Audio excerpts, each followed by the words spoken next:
ijoolleen biyya Suudii waan arrala dheengadda sadduun makiinaa kadhanneedhan akka kunoo kadhanneenu kadhaan kun nutti ulfaatee makiinaa isinii binna jettee mee ijoollee kana rabbi ol haa fuudhu jedha. Ijoollee biyya Suudii rabbi ol haa fuudhu jedha.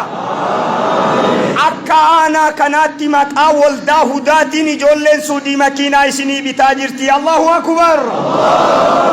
Allahu akbar.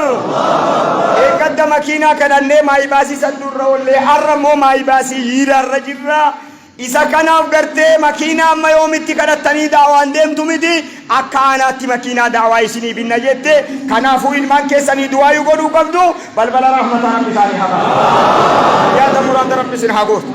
Mee ijoollee Suudii kana rabbi ol nuu haa fuudhu. Amiin jedhaa jirtu. Amiin. Amiin. Burqaa wayiree rabbi sii hadha. Abboo achi jiraattu biyya galtus kananii dhumaan haa galtu. Balamaan azaayira rabbi irra haa deebisu. Tokko siitini qaama rabbitti haa baasu. Yaada muraada jara rabbi haa gootu. Isaanii rabbi haa dheeresu.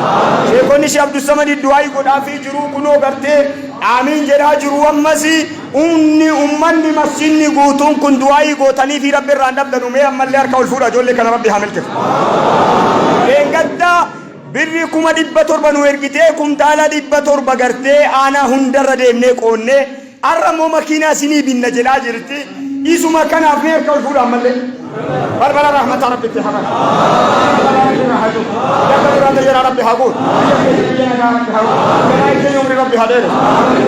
ربنا نوح هاتن ربنا آتنا في الدنيا حسنة وفي الآخرة حسنة وقنا عذاب النار. صلى الله على سيدنا محمد وعلى آله وصحبه وسلم أجمعين.